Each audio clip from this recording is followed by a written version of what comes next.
Connecting the dots in Bob's Cohen's academic family. What a wonderful occasion to come back. People that reach back 45 years into Bob's career. We have an occasion today to celebrate all that. My job is to open this up and introduce the new department head of chemical engineering at MIT, Paula Hammond, who's going to provide us with some introductory comments. We're going to have to listen to Paula twice today. But we're going to start out by having you introduce the symposium. Thank you so much, Frank. And I'm actually very honored to introduce this symposium and get it launched because it's really a day of celebration. We're celebrating Bob's birthday. We're celebrating the things that he has done throughout his career, and we've brought the entire family together so that we can reflect on and appreciate all of the contributions that have been made over the past few years and the community and family that he created. So I'm just going to give you a little bit of an overview about Bob, starting with the beginnings. I always loved hearing Bob talk about the fact that he was from Oil City, Pennsylvania, and I didn't know about Oil City, Pennsylvania until I met Bob. He said this is where he actually got inspired to think about chemical engineering. And this is actually clearly a place, you can see the Oil City, I think, over here in the corner, there's an Oil City sign, which is visible on the hill. And I just imagine a young Robert, a young Bob, growing up in this environment where there's a lot of engineering going on and a lot of innovation going on, and just getting excited about what you can do, the possibilities. Now from there, Bob went on to college, and his first alma mater is Cornell, and Bob also speaks frequently. I'm sure many of you in the audience have heard Bob speak fondly of his years at Cornell, where he got his bachelor's degree in 1968. But he's also a Caltech guy, and I tried to find a good picture of the Athenaeum, but I thought this cannon would also get the point across. We loved stealing it back a while ago. And at Caltech, Bob actually really launched his work into the polymer field, and I think this is where he was free to exercise this huge enthusiasm that we see in Bob and his science.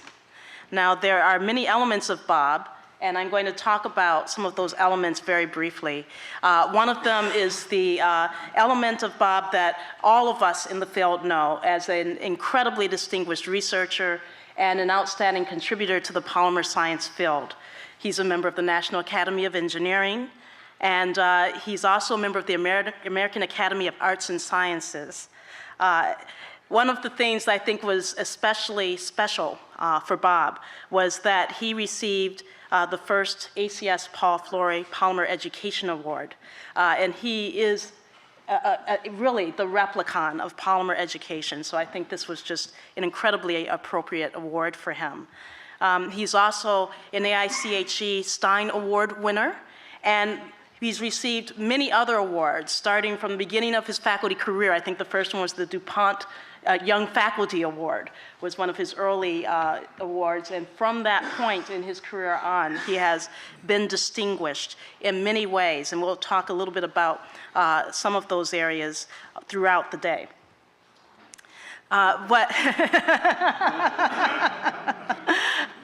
What really is exciting about Bob is that he is an incredibly curious, excited, and enthusiastic researcher. And this is Bob at the early point in his career here at MIT as a faculty member. I think all of us have had conversations with Bob where his eyes are lit up with excitement or wonder, or this is just incredible the way this is happening. And I can see some of that even in this picture where this is a beautiful piece of equipment, by the way, Bob, where he is beginning to prepare for some experiments. And that wonder has led to a huge range of different areas in which he's used block copolymers and polyelectrolyte systems to explore, I believe, many parts of our world. And I think this is represented in several ways. Down here at the bottom is one of my favorite polymers. This polymer shows up in every polymer synthesis class that I have. So I believe Gordon Craig is around here somewhere. Yes? So this is actually representative of the conjugated polyacetylene-containing tri-block copolymers that Bob was synthesizing around the time that I first arrived on campus. And I remember being just fascinated by the fact that you could design a highly controlled block copolymer and then within it generate a conjugated backbone that might conduct electricity. That was just one example of several with block copolymer systems. Bob had looked at a full range of rheological properties. He looked at encapsulating and generating block copolymer nanoparticle systems with metal and metal oxide systems within them. And then in another part of his career, he began a very highly productive collaboration with the Rubner Lab and began to develop very exciting thin film systems, including ones that replicated the kind of water collection that a beetle's back can generate using superhydrophobic properties. And with Gareth McKinley and other collaborators, omniphobic coatings that have a huge range of properties and possible applications. And here's another favorite. These are just some of my favorites. This is actually the cell backpack concept.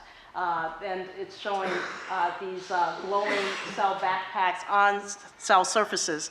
This is just one example. You could just reach into a huge bag of Bob Cohen's work and pull out several additional examples of your own favorites, including the work that many of you have done. Everyone in the room knows Bob Cohen as a teacher. I think I can say that, and it would be true, actually, that we have all sat in a classroom and been inspired by Bob. I had Bob when Paul Flory, and I'm not sure if Flory is still the same text used, but this has been used for many years, and Bob made Paul Flory's text become real and exciting and intriguing. And I think this is something we've all experienced, is the excitement of this experience of understanding polymer physical chemistry from Bob and structural properties from Bob.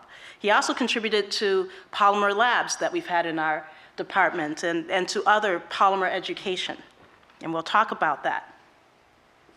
So I actually looked back and realized that Bob was really quite the innovator. He's been an innovator in every area of our world here at MIT. He founded the Program for Polymer Science and Technology in 1986. I just realized when I was putting these slides together, this is the 30th year of PPSM now. It's now Program for Polymer Science and Soft Matter. And this program has really contributed a huge amount. He also founded a PhD program called the Doctoral Degree in Chemical Engineering Practice, PhD CEP, which is a joint program with the Sloan School and is a very novel opportunity to combine the research skills that you gain in the PhD with a business and management innovation sensibility. He also was the director for the DuPont MIT Alliance, which is really a huge program that has really supported a large number of the developments here in our department and across the campus, a campus-wide effort. And just a comment about PPSM. I was trying to find photos. I only found a few, but there's several faculty in the room, and we wasn't able to dig out Adams and several others, and Peter. But this is just an example of some of the faculty that came out of specifically the PPSM program. And there are more and more each day. Dae Yun is sitting in the audience as well. It provided foundational knowledge in polymer science, graduate education through teaching, and it was really, if you think about it, not the easiest thing to pull a program like this together and get the agreement of 5 or 6 department heads and 2 schools to contribute and to dedicate resources to this program, including the important resource of faculty time. So it's been a real gift to the MIT community and the global polymer community, and it's really the gift that keeps on giving. Bob provided this for us, and we are going to continue to have this available as a way to educate students specifically in polymer science here at MIT. And of course, Bob has been an incredible mentor, and we all remember and appreciate his role as a mentor here. I like this picture because it was taken kind of my era when I was also on campus. I was borrowing the microscope, optical microscope in Bob's lab frequently. A large part of my liquid crystalline studies were done on his hot stage. So I got to know everyone in the lab at that time. Here's the lab smiling. And this is a more recent photo. This is Hee-Jae, a joint student that I had with Bob, taken in 2006. It's hard to believe that was 10 years ago. But he just has continued to be a consistent mentor. He's been someone who roots behind you, who encourages you, who continues to see the things that you're capable of and pushes you, is not afraid to push you to do something that is achievable, that is better. And most importantly,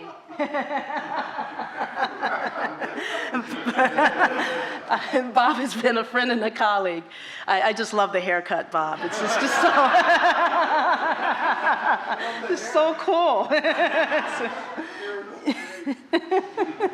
He has been a friend and a colleague through the years. Here's an early photo with another good friend and colleague, Bob Armstrong, again, discussing equipment very impressively. And here we see a slightly more recent photo of Bob and Mike Rubner. Bob has been an incredible colleague to everyone here. And this is one of the reasons that we are so happy to have a chance to celebrate Bob and wish him a wonderful happy birthday. So Bob, thank you so much for everything that you do and you have been doing for us. We are so happy to celebrate you. And so with this, I'd like to launch our celebration. Thank you.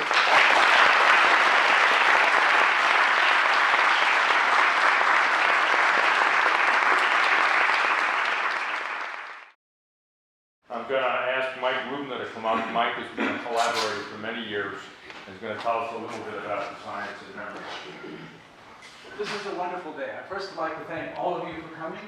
I'd also like to thank the Department of Chemical Engineering, Alina, Paula Hammond, and Dan for the remarkable work they did in putting this together. So let's give them all a hand.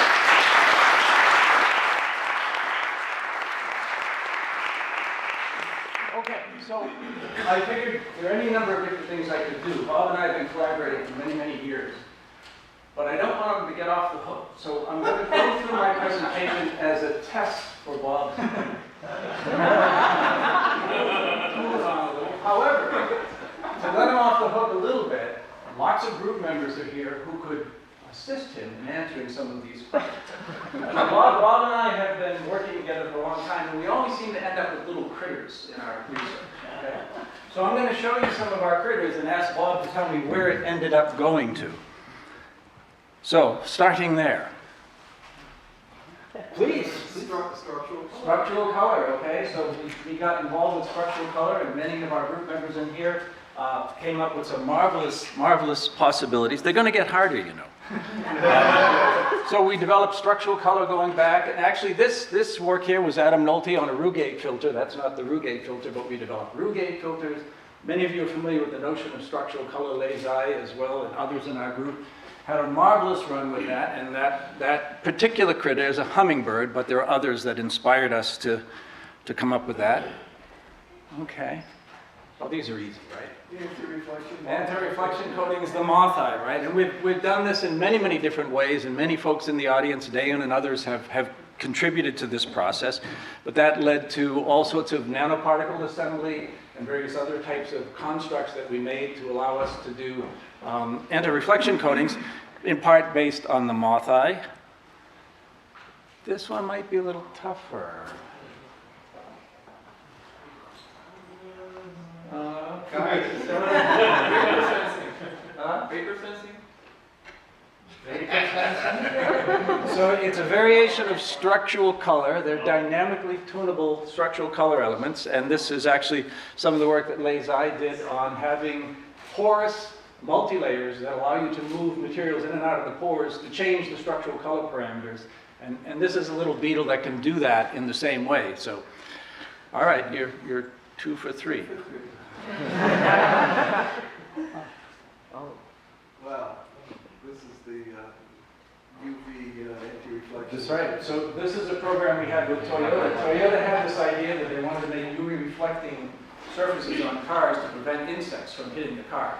Now, if you've ever been in North Dakota going 80 miles an hour in an insect-laden night, forget it. It ain't gonna happen. But we took their money anyway.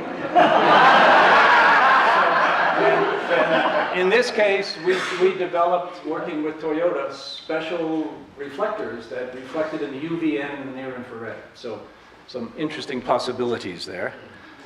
And we have some beautiful structures. In that case, we made non-quarter wave type stacks with very, very thin layers. So this is done with LBL, and you can see, you actually can't see a lens scale there, but the TiO2 layers were only like 20 or 40 nanometers in thickness. Okay. Paula's already given this one away. Water harvesting. Yeah, water harvesting, so it's some beautiful work by Leizai. The notion being that if you can build a surface that can condense water in very arid conditions from fog, you can actually harvest that water, and that led to some interesting developments in our group based on superhydrophobicity and superhydrophilicity. The lotus leaf. Now, this is to let you guys know that our graduate students at MIT have a remarkable life. This picture was taken by Adam Nolte in Hawaii. We sent him there. He was supposed to go to the meeting. As far as we can tell, he was spending most of his time taking pictures. I think I was on a legitimate vacation. So that led to superhydrophobicity. In fact, superhydrophobicity, the work of Leizai, I visited China and they were talking about superhydrophobic coatings at the time. And I rushed back and I said, Lei, can you make a superhydrophobic coating on a multi-layers? And 2 weeks later, that's what we had. So remarkable, remarkable. Okay, the gecko, last one, Gary Chia. That's the hint. We made what we thought was going to be a mimic for the gecko, which is these nanotube arrays on the surface, but never quite got there. So you did pretty well, Bob. That's good. So let's go here. Anyway, so I mean, we have been working together for a very long time. This is an old slide I put together, but it actually started off with some work with Ravi Kane. Ravi is there, where Bob was very, very famous for nanoreactor chemistry. Many of you will know that he was building block-polymer structures, growing nanoparticles in selected regions of those block-polymers. So I got together with Bob and I said, you know, it's about time we worked together. Although, as you'll see, we had worked together before that. And we decided to grow nanoparticles within multi-layer films, and you can see the beautiful structures that we were able to create. In fact, that led to the Rugate filters. And from that, all else flowed out very evenly and beautifully. And you can see this is just some of the older stuff that we did, but it went from, and I'm not sure how this happened, but it went from nanoparticles to backpacks. So, but it's all, there is a trail and there is a logic to it all in there. At this point, we have over 70 co-authored papers. I can't even count up all the students, but it's over 60 when you count all the folks that have been in our lab as visiting scientists and Europs and summer scholars. And so it's been a remarkably exciting collaboration. Bob is very unusual for anybody, including specifically at MIT. He doesn't let his ego get in the way of his collaborations. And that's really important. I mean, I have a hard time doing that. Bob is always willing to be a partner in a relationship and in a collaborative relationship, and that just works beautifully. And also supervising students. You'd think that having 2 advisors, which we've been doing for years and years, that the students would be driven insane, right? To be told one thing by one and something else by another. Never happens. Never happens. It's a beautiful, seamless marriage, I would have to say, that has been going on for such a long time. It turns out that even though we started this work about 16 years ago, I found a paper that we actually published long before that together, in 1992. I don't know if you remember this one. This was our first collaboration long before we started the 16-year run that we're on now, and it goes back quite a ways. So we've been doing this for many, many years. Probably the most important part of all of this, of course, is people, right? And the first thing I need to do is apologize to those who are not up here, because I wanted to find pictures that had the two of us in there, at least in most cases. So a lot of people that are here that were in our group before some of these more recent photos. But I mean, this is what it's all about, right? I think the exciting work that our group members have done, and I think I would thank them more than anyone else for making us who we are. And it's been a remarkable run, my friend. I wish you the best of luck, and that's all I have to say.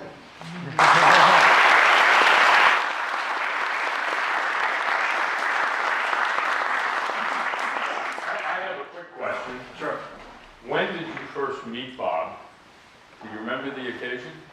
Well, so probably was the launching of the PPSP program back in I joined the faculty in 1986, and Bob was launching that program then, so I became involved with that, so that would have been the first time for sure, so 86. Yeah. You remember that, Bob? No? I don't remember the specific meeting. I thought it had to do with an NMR machine that I was trying to give to you, but that was another time. Well, but we had some money coming through this IBM thing, right? So we got this NMR that Haskell Beckham eventually. Haskell's NMR, that's my recollection of our first. Terrific. Thank you. Thanks, Mike.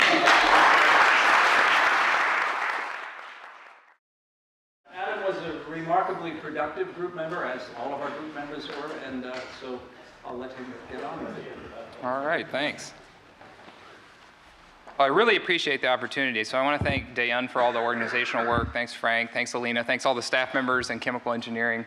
I thought no presentation here would be complete without the little layer-by-layer graphic there. So I went back and designed an original one just for the special occasion. But I titled this Finding Myself Layer by Layer, Lessons from a Great Mentor, because I realized as a kind of naive kid from the Midwest that I think Bob taught me as much about myself as he did about polymer science as I was going through the course of doing my PhD.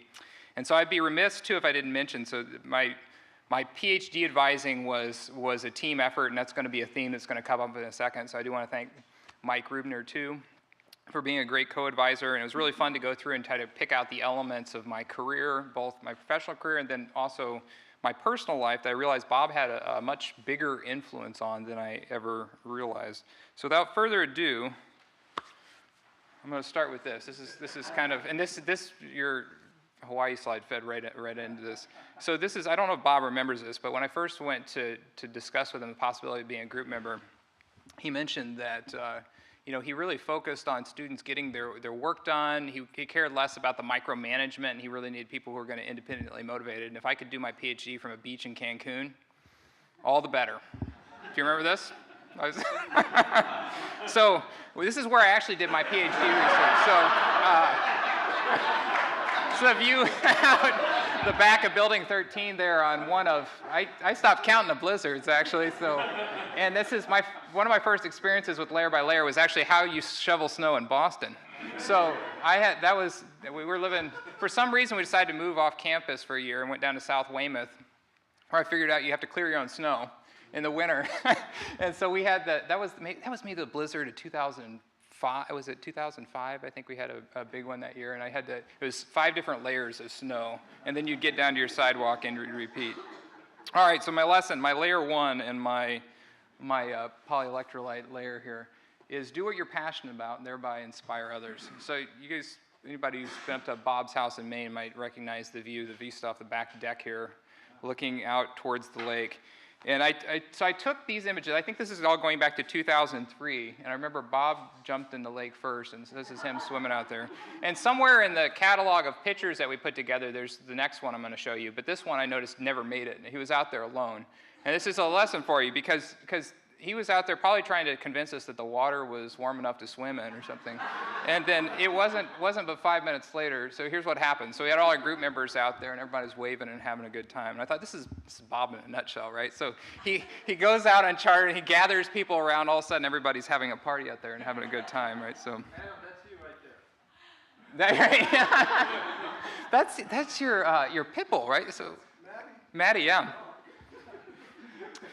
So this was an inspiration for me because I followed a kind of non-traditional route, and this is really important. I was conflicted when I went on from doing my postdoc and where I was going to go, and I decided to go to a primarily undergraduate institution. So I'm at Rose-Hulman now, so this is a campus. If you're unfamiliar with the middle of the country, I've showed you exactly where it's on the map, and we have a beautiful campus in Terre Haute, Indiana, lots of art and vistas, and very importantly for me too, lots of other naive kids from the Midwest who I can make a difference, hopefully, in their lives, right? And so we get some fantastic undergrad students. Rose-Hulman just goes through, we have a very, very small master's program, so it's mostly undergraduate students that I work with there, and they can do some fantastic work. And one thing that Bob and Mike were both supportive of, too, as they said, was if you're going to a school where you're working with students who are undergraduates, it's layer-by-layer systems, and the types of things that I was working on are very translatable to the undergraduate world. So some of the first work we ended up doing when I got to Rose-Hulman, I had about 20 grand, and I bought a humidity chamber when I got there and a reflectometer. I didn't have money at the time for, I'd been working with a spectroscopic lipsometer, which can give you a lot more precise measurements, the refractive index and thickness of films. But I bought a nice reflectometer, and I had a student and a spin coater. And that was Kim Seacrest on the opposite slide was the first student that I had an opportunity to work on a dedicated summer project on this. And so she started, because we didn't have a dipping machine at that time, using an old PAH and PAA system and putting together alternating coatings using spin deposition. So this is some work that goes back to other visiting scientists. Kukyan Char, we've had in the lab, done a lot of work with spin coating layer by layer assemblies. But the key thing for us is it's something that an undergraduate student can come back to the lab in 2 class periods or something. They can put together a layer by layer film, and what would have taken us to do this dip coating about a day in a lab. Another kind of neat thing about this is we realized, I was always kind of a mathy guy, so I was interested in equations behind things. And so we were able to figure out that even though the reflectometer we were using to measure the thickness of these films as they swelled wasn't the most accurate device when you're dealing with around 100 nanometer thick films for giving you the refractive index of the films and the thickness. So there's some kind of cross-coupling there that's going on. We figured out that if we weren't interested in absolute swelling values of the film, in other words, if we didn't care that it swelled from 110 to 120 nanometers, but we were just interested in that relative swelling parameter, then that was only dependent on the optical thickness of the film, product refractive index time thickness, which means you could just do peak-to-peak counting, which you can do very, very accurately with the reflectometer. So we put together an equation for doing this and started looking at relative swelling in polyelectrolyte multi-layer films. And so the inspiration for this work came out of some work I had done towards the end of my PhD with Bob and Mike on doing humidity-based swelling of films, and we'd measure the thickness and then use a buckling technique to measure their modulus. But this technique, we're doing all inside a glove box. So I used to change humidity in my films, and I'd wrap up a little cell, and then I'd put it in a cooler because it was like 20 degrees in Boston in the winter, and I'd run it over the Institute for Soldier Nanotechnologies and do the measurement and run it back and put it back. So I'm doing all these kind of in situ, which is nice here. And so Kim ran through and tested a number of things, including just the pure polyelectrolytes by themselves, just spin deposited on the films, and we saw things we'd expect, like the hydrochloride salt of polyaluramine is very hygroscopic, so it'll swell to several times its thickness, and you can get actually reproducible swelling curves going up and down, absorption and desorption for PAA by itself. But the most interesting thing is when you put these polymers together, and as we know, we've created all sorts of kind of interesting systems from them. But you get this nice hysteresis loop that opens up. So they'll swell, and as you're deswelling, it forms kind of a football-shaped region. This is because the polymers restructure as they're swelling, so they become more water minimal, and that same structure can't collapse in the same way as it swells and opens up.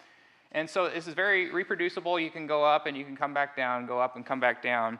And what's kind of nice when you're working with undergraduates too is they're constantly, it's easy when you're getting your PhD to kind of lose sight of the practical applications of things. What's it all matter, right?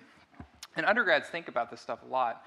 One of the things I realized I was doing a lot during my PhD work is we'd always dry out these layer by layer films we were working on. And sometimes we'd take the dry air, process air in the lab, and we'd dry them out, and we'd put them in our sample box. Sometimes we'd just let them drip dry on the dipper because your program got done at 4 o'clock in the morning.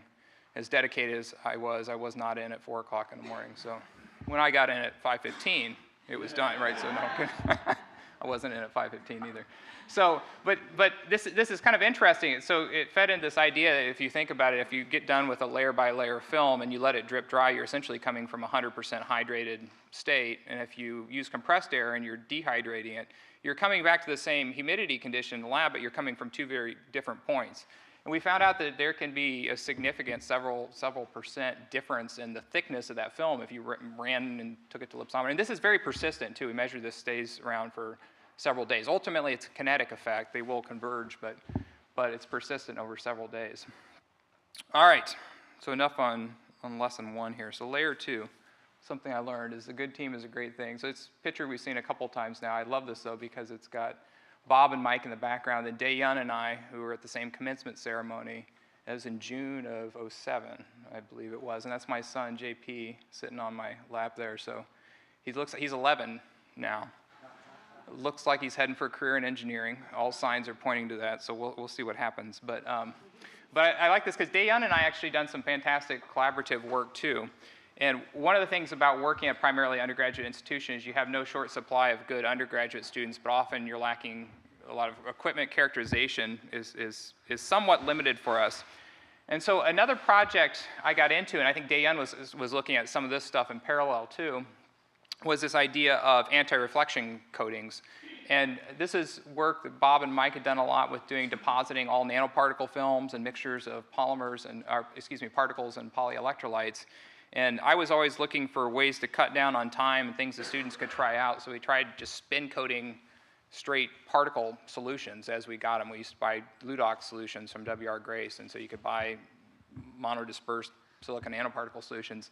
And it turns out that under a critical thickness, you can actually, these things, even though they're just silica particles, they'll spin out into beautiful, beautiful films, and they will not crack. Right? And this is within the thickness range. This is kind of interesting for anti-reflection coatings. So again, we can spin these out, we can characterize them. The only problem with doing this is that the particles pack into really, really, really, really dense films. And so they'll spin coat, and you get typical spin coating behavior. You can see as the coating thickness goes up, and you change the nanoparticle solution concentration, you get these linear lines.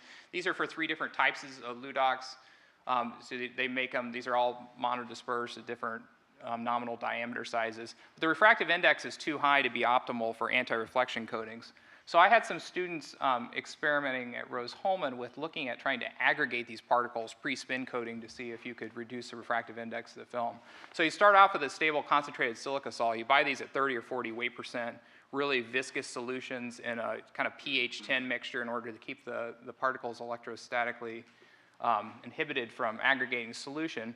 And then what we do is just add acid, and we'd lower the pH to around 7. And I thought as soon as we did this, we'd see these big chunks of stuff dropping out of solution, but it turns out it doesn't. It just sits there, and over the course of time, the solution will slowly gel. But it happens relatively slowly. And you can change the speed, of course, at which the aggregates form by changing the temperature. So we do what we call aging the solution for some period of time on the order of days to just hours.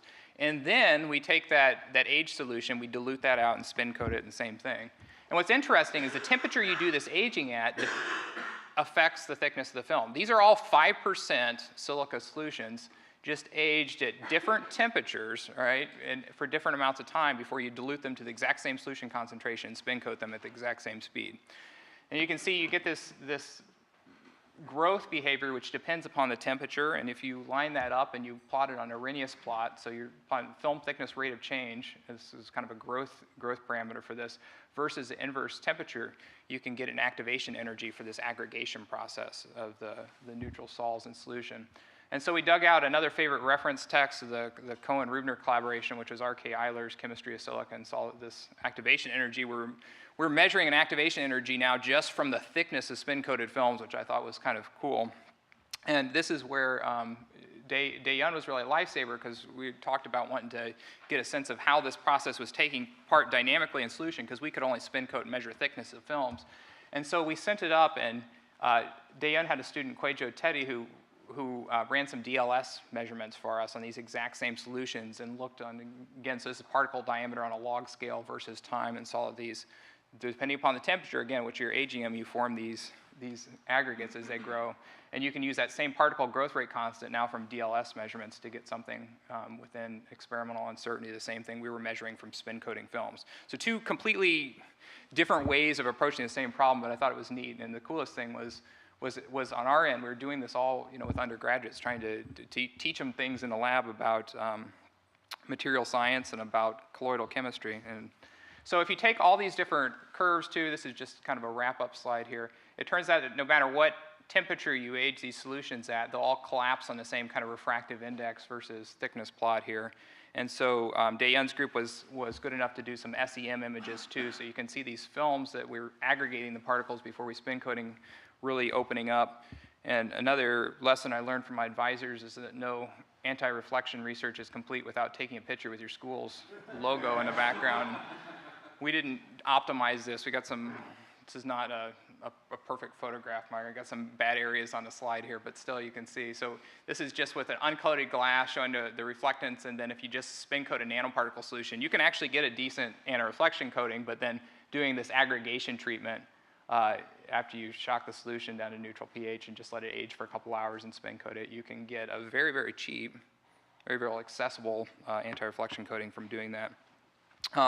Where we've been going with this lately too is, in my day, if we wanted to make a ellipsometer cell, we ended up buying this at one point, but we used to cut apart glass slides and epoxy glue them together in order to make an environmental cell for the ellipsometer. And then I found out these days students want to 3D print any possible thing they can. So I had a student who was working on 3D printing an in situ ellipsometry cell. I didn't think it worked, but apparently it did. So he was doing some work on these silica coatings and looking at silanizing it too, because this is something I like to do with my students, is kind of implies that. So if you get behind the research you're doing, what ultimately could you see this making impact in technologically? And one of the things we've been thinking about with these coatings were sensors. And so the kind of simplest sensor you can make in these systems is for humidity. And so I had a student who was looking at just silanizing these. So he had an chlorodimethyl octylsilane, which is a group that would go in, and we did this vapor phase to go and surround the silica.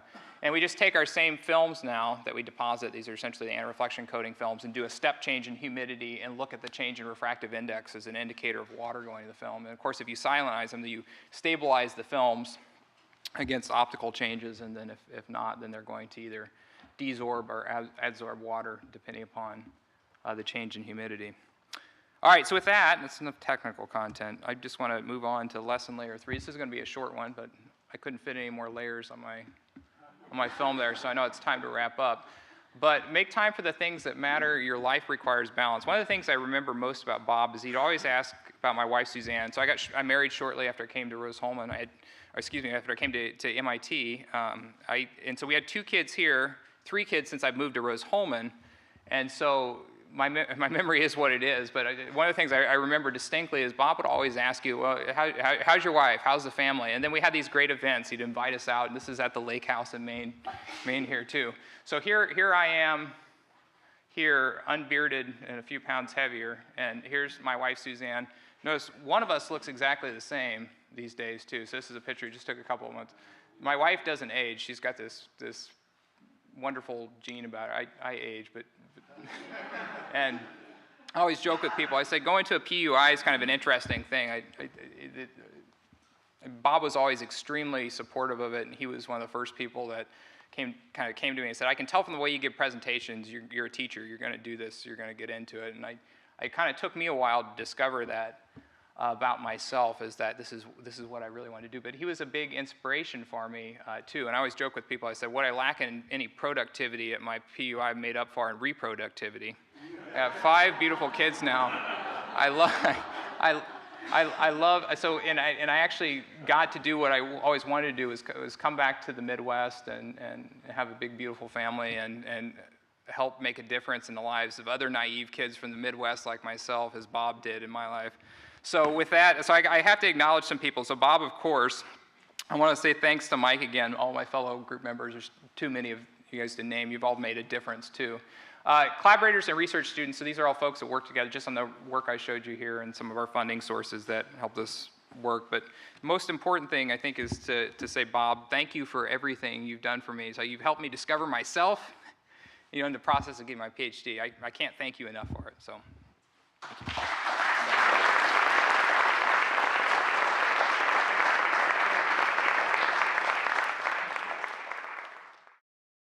Well, Diane is getting collected here, so as Adam pointed out, Diane and Adam were contemporaries. They were in our group at the same time. Diane's now a faculty member at the University of Pennsylvania. These two guys together were amazing what they could do. If you look at some of our papers, they show up on a lot of them, so they work remarkably well together. So, and Diane has also been very important in putting this event together, so now it's your time. Thank you. Well, thank you, Mike. First of all, thanks all for coming. It was actually quite easy to work with everybody, putting this event together. But I learned a very important lesson while I was working with everybody. If you need to get very rapid response from, say, arguably the busiest people in our community, say Paul Hammond, Frank Bates, you need to do one thing. Just put Bob Cohen's name in the subject. They'll respond in 2 minutes. And I think that's sort of emblematic of our love for Bob. And I think that's because he's given us unconditional love throughout the years. So thanks, Bob, again. I'm going to give a fairly technical talk today, so I apologize. And if you need a short nap, this is complicated. But as you can see, I'm going to talk about polymer nanocomposites. And we all know why polymer nanocomposites are important, right? We want to take advantage of the unique properties of the nanoparticle, electronic, its catalytic, magnetic properties, and then mix it with a polymer matrix that has the high processability. The problem here is it's not always straightforward to make these composites. Particles don't like to mix with polymers, and that's one of the things that I learned from Bob. So what people typically try to do is they try to take these preformed nanoparticles and then do some kind of surface treatment so that they would easily mix with the polymers. And there's really a lot of really interesting work in this area. Now, one of the innovations that Bob made in the community is that you don't necessarily have to go through this very painstaking process to make polymer nanocomposite. So this goes back to the mid-90s, where he introduced us to this beautiful technique of the so-called nanoreactor chemistry. So this is straight out of this, as far as I can tell, this is the first paper where you talk about this nanoreactor chemistry. And this is absolutely beautiful. After the polymer films are formed, so you make the polymer films first, okay? In this case, using diblock polymers. And these diblock polymers will form these little domains that have functional groups that can bind metal ions, precursors to metal nanoparticles. So you put metal ions in, and then you do, what he says is you do appropriate chemical treatments to create various clusters. So this is a universal way of introducing particles without really worrying about the compatibility issues. And you can also localize them into special places, these microphase separated domains. And then several people worked on this concept of nanoreactor chemistry. And later on with Michael, and Michael already talked about this, Tom, who's sitting here in the second row, took this to these so-called polyelectrolyte multilayers, where you now have these carboxylic acid groups spread throughout the film. And again, you can use this chemistry where you bind this precursor metal ions and then do the appropriate chemical treatment to create polymer nanocomposite film. Absolutely beautiful. Now, while I was doing this literature search and I was using Google, I actually found a paper that Bob wrote in 1974. Did you know about this paper? Bob?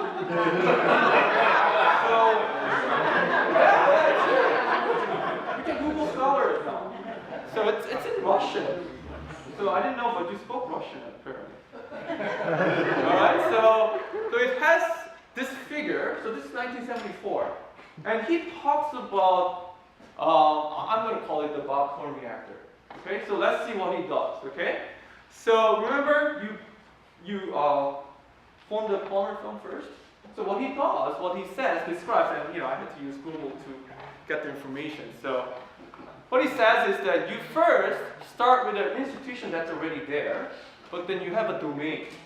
Okay, and that domain is 66, 353, and 357. Okay, this domain has these binding domains. Okay, and what do you need? What you need is what Adam described as naive kids. Right? You need these reagents. Well, Bob, in 1974, I guess couldn't find naive kids, so he just fills it up with some living creatures. Okay, and then when he does that, you now have these metal ion bound domains that look like this. Okay, so this actually is from 357, I think. That's Avatar near Sergeant. I've never met this kid, but this is the daughter of Moira Near. Some of you may know this lady. Avatar is now has a daughter of her own. So this picture was taken in '92. That's our 6-year-old Benjamin, who's getting interested in science. All right. And then what happens next? He talks about appropriate chemical treatments, right? And I think the appropriate chemical treatment for us was Bob Cohen. Okay. Bob Cohen turned us into these particles. Now, what Bob also realized, if you look at this picture, is that there may be additional step that is necessary to create these particles. And that additional step, I think, is Bob finding the right collaborators. And he was able to find these collaborators to really turn us into useful nanoparticles, useful particles that can now go out and do the work. Now, what's really great about this nanoreactor chemistry is that once you go through the process, you rejuvenate these functional groups, that's the word that he uses, that can now go and bind additional metal ions to create more particles. So he does that again, and then creates these particles. And then again, these particles, and then again, these particles. So absolutely great, Bob. And this, again, was the first paper that you wrote from MIT. So I go ahead and translated this, and this is what it reads. Absolutely great. Your first paper in Russian. Your last paper in Russian. All right, so what Bob has told me, taught us, I think, throughout the years is that you want to think backwards. You don't necessarily have to do what other people are doing, and try to see if you can, do things backwards so that you get the same product but not using necessarily the same process. So I'm going to show you some of our recent work where we're using a very simple process to make nanoparticle polymer composite materials. So the process involves this two-step. The two steps are, first step involves making these bilayers, where we have a substrate and then we spin coat, say, polystyrene film. So we have a polymer film that we spin coat from a solution. And then on top of that, we deposit a randomly packed nanoparticle layer. Okay, that can be done using, say, spin coating. And what we can do is we simply put this in an oven so that we heat the polymer above its glass transition temperature. And what we see is that we end up with a composite like this. So this is the SEM image of this process, where we have a polystyrene film that has molecular weight of about 8,000. This is made out of TiO2 nanoparticles that are about 30 nanometers in diameter. When we heat this system above the TG of polystyrene, what we see is it looks like the nanoparticle layer sinks into the polymer layer. Okay? And polymer is not going anywhere, it's not disappearing. What it's not doing is it's sort of going into the void space of this nanoparticle layer. So what we're doing is we're putting polymer into the nanoparticle, not nanoparticle into the polymer. Again, thinking backwards. And we have reasons to believe that this process is being driven by capillarity. So we call this process capillary rising filtration. What's wonderful about this method is that you naturally get these polymer nanocomposite films with extremely, extremely high volume fractions of nanoparticles. And we can use this process for particles that are non-spherical as well. So these are TiO2 nanoellipsoids, okay, that have been densely packed. So you see that volume fractions are well above 50%. And again, we put this layer on top of a polymer film, and then we heat it. We heat the system, and this is cross-sectional SEM images of these composite films that we form just simply by, again, polymer film, nanoparticle, we put it into an oven, and we heat it. And then we end up with these beautiful polymer nanocomposite films. Another really nice advantage about this method is that if, let's say you have a nanoparticle film that has cracks in them, and people who know me that know that I get excited whenever I see crack. I absolutely love crack. And if you heat this, in an oven, these cracks fill up with polymer, so it just heals on its own. Okay, so absolutely wonderful and simple method. And these polymer nanocomposites have wonderful properties, as you can imagine, because they're filled with these particles. As far as you can see, if we, for example, look at the modulus of these composite films, they're the highest reported modulus for any kind of composite that's been made between TiO2 nanoparticles and polystyrene. So we're very excited about how easy it is to make these composite materials and how good the properties are when we make these materials. And we believe that this is a process that one can potentially use in a scalable way to create hard coating on plastic material. So you could imagine you have some kind of roll-to-roll process where you deposit a layer of nanoparticles using some kind of slot coating method. And all you need is you dry the solvent and you subject this through a heater where you'll then induce the wicking of the polymer into the nanoparticle layer to end up with these very hard coatings. And these types of materials can then be used as window materials for flexible electronics or smartphones so that you never have to crack your phone, right? Once you can replace the inorganic windows with these polymeric windows. So the question that we wanted to answer is, if you're going to do this, what kind of temperature do you need to do this process at, and how long do you need to heat? Because obviously you want to minimize the heat duty that is involved in this process. So again, what we have here is we have a bilayer. We have a polymer that's sitting below this nanoparticle packing, and we're inducing this wicking, okay? Which is very similar to what happens if you have a brick that's sitting in a pool of water, and you let water wick into the pore. Now the difference here is that the size of my fluid molecules is comparable to the size of the pores that are in these structures. In fact, if you look at this, okay, the size of the polymer, the end-to-end distance, we can calculate, and I learned how to calculate these from Bob. And if you compare that to the pore size that's present in these particle systems, it's very comparable. Okay, and we have in fact shown that you can make these composite films even if you have polymers that are much, much larger than the pore size that is present in these nanoparticles. So today I'm going to just show you one result where we use this very small molecular weight polystyrene, okay, where the size of the polymer is actually comparable to or slightly smaller than the pore size that's present in this particle system. And the first question we want to ask is this same physics? Is it indeed the capillarity that's pulling up the polymer into this nanoporous medium? And to answer this question, what we can do is we can look to the literature of this capillary rise phenomenon. And there's this very well-known equation called Lucas-Washburn equation, okay, which says the height rise depends on many variables, as you can see here, and then it will go as h will rise square root of t. Okay, so let's see what happens. Okay, so I'm going to skip this slide. So what we have here is particle layer sitting on top of a polymer film. Okay, and then when we induce wicking, it has three different regions, and these are the terms that I'm going to use. We have a nanoparticle region where there's no polymer. We have a composite region where there's polymer and nanoparticle, and then we have a polymer layer. Okay, so there are three regions, and then we can independently follow the thickness changes of these three regions. Okay, so that's what you have here. So we have three different regions, and as we heat, these three regions undergo thickness changes. And what you'll see is that the polystyrene layer loses its thickness because the polymer is now going into the nanoparticle layer, and the composite layer increases in thickness. When we sum the thickness of the composite layer to that of nanoparticle layer, what we notice is that the sum of the two never changes. Okay? What that means is that this nanoparticle layer, the entire nanoparticle material, never swells. So the particles don't undergo arrangement. Okay, so it's just the polymer is wicking into the interstices between the nanoparticles.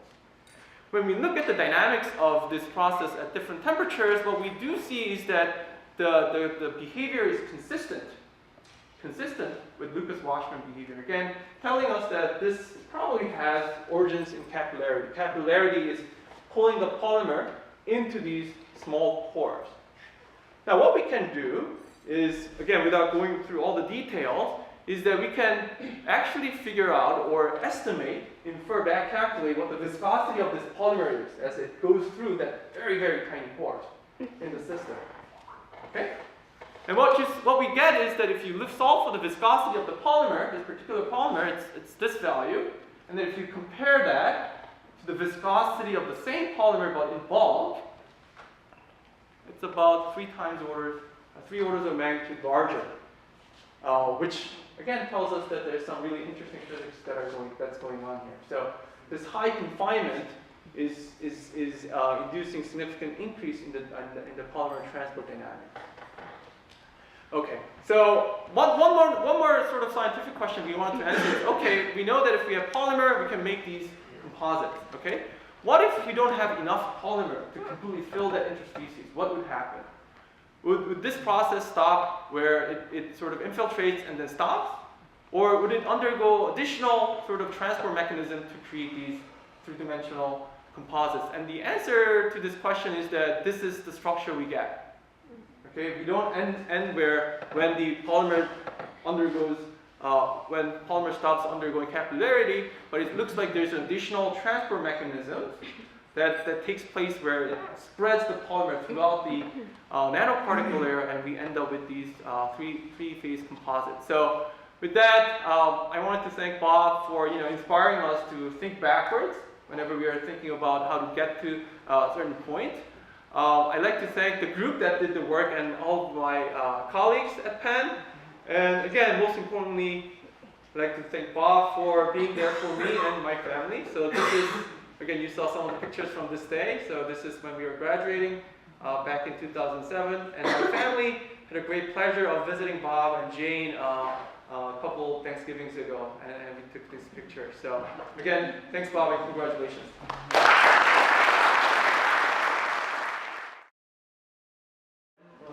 Is our most recent graduate, soon to be. And actually, Paula Hammond mentioned this marvelous program that Bob started between the Sloan School and Engineering School. And Rosanna is living proof that that program is alive and well. She'll be finishing off it very soon. Thanks so much. Good morning, everyone. So I guess I'm the only speaker here today who's still a graduate student. I'm a 5th year grad student, and I'll be officially graduating next month on June 3rd. I had my last official day of classes a couple days ago, so things are starting to wrap up. And I also have the honor of being Professor Cohen's last graduate student. And as he's been introducing me to everyone of the omega and the alpha to omega of the whole academic family. And so I'm going to start by telling you about, even though I didn't know it at the time, why Bob Cohen is actually the reason why I ended up here at MIT. So way back in the day when I was still a junior in undergrad and I was trying to figure out what I wanted to do after graduation, I was looking at both PhD programs and potentially working and then getting an MBA because that sounded appealing to business school. But then research for getting a PhD sounded really daunting, and I'm just going on these websites, and I came across the MIT website naturally. And I found this program that answered all my prayers, and is actually the brainchild of Professor Cohen.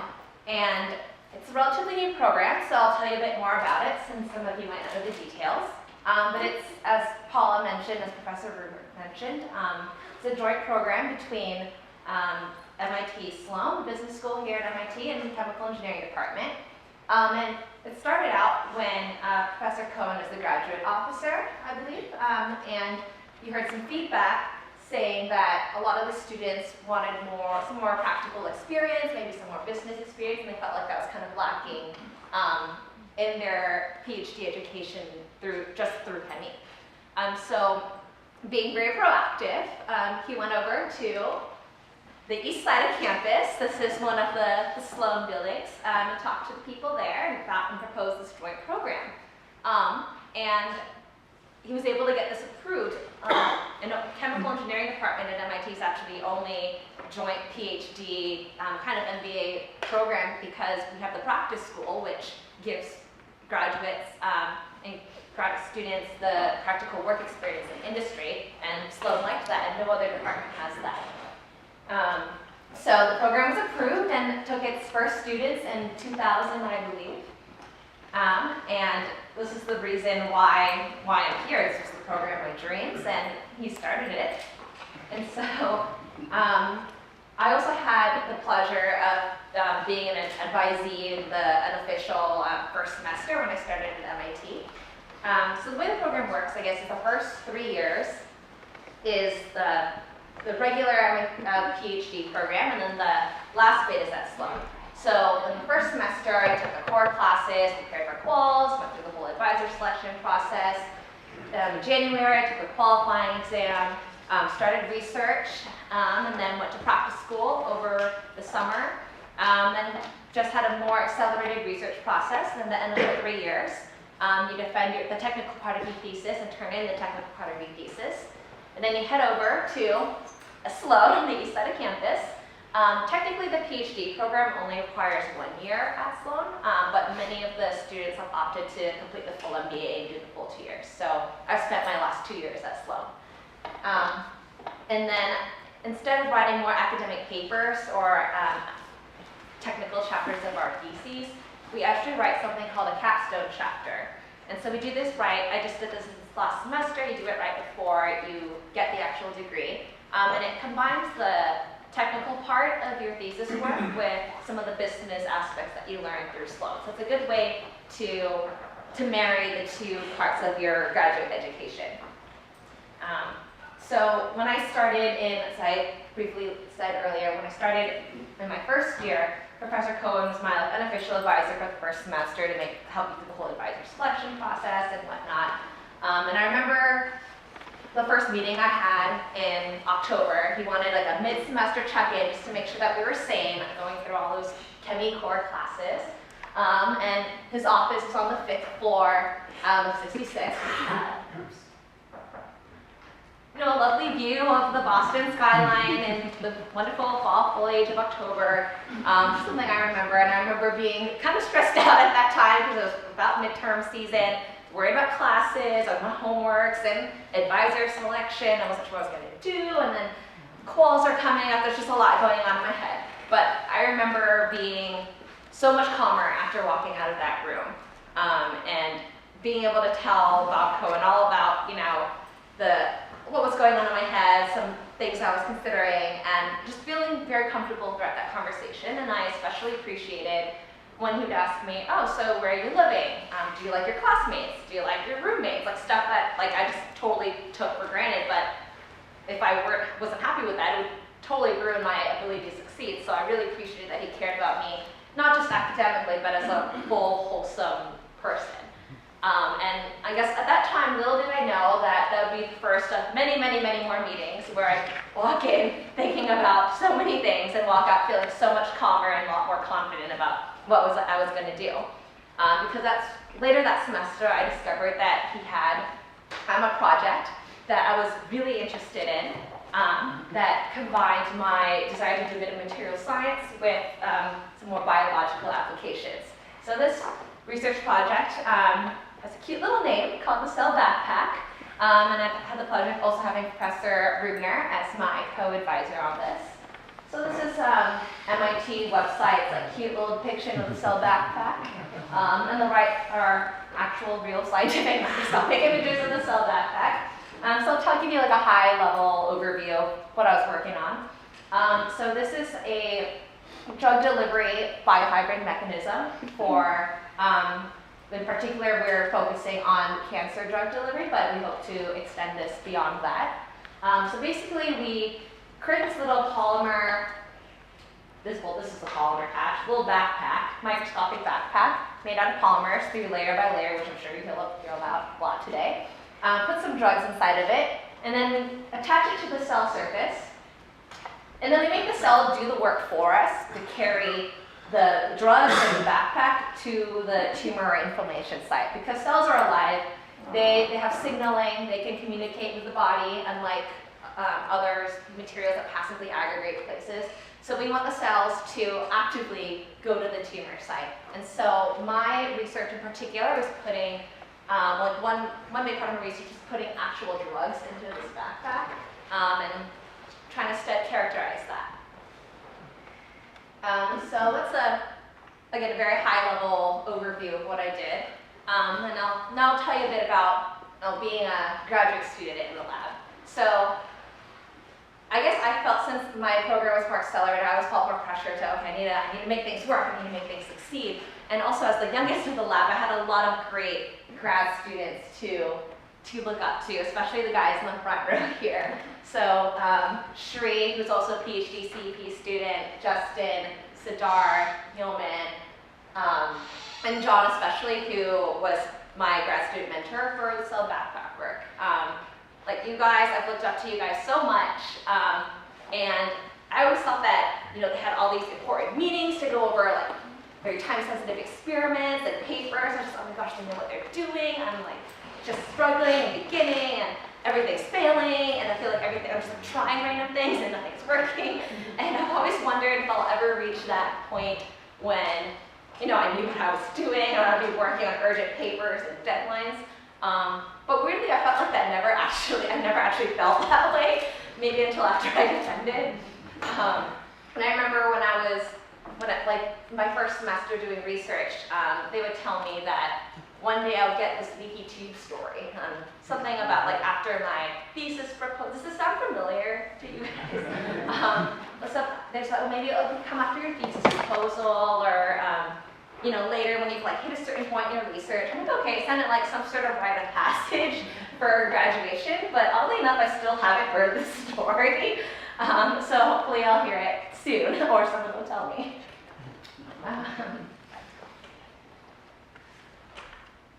So for me, it's been such an honor to speak here as the last student at the lab, and to meet all of you. And for me, it's been an opportunity to reflect upon the last 5 years a bit more holistically. And I was kind of thinking about this the other day when I had one of my last classes at Sloan, and our professor asked us if we felt lucky, and if we think that luck contributed to our success. And I can definitely say so. Especially as I think back throughout my, the last decade so far. I felt lucky in high school because I happened to check a box for my major that said chemical engineering, even though I had no idea what that was, but it sounded a little cooler than chemistry, so I chose that. And then I felt lucky in undergrad when I actually happened to like this chemical engineering thing, and did decently well in my classes, so that was always good. Then I felt lucky when I saw the PhD CEP program that Cohen created, and it's like the only kind of joint PhD MBA program that I've found like ever in the country, really, and it's at MIT, which is a great institution for everything, so that worked out excellently. And I feel lucky every day to have been accepted to the program to begin with.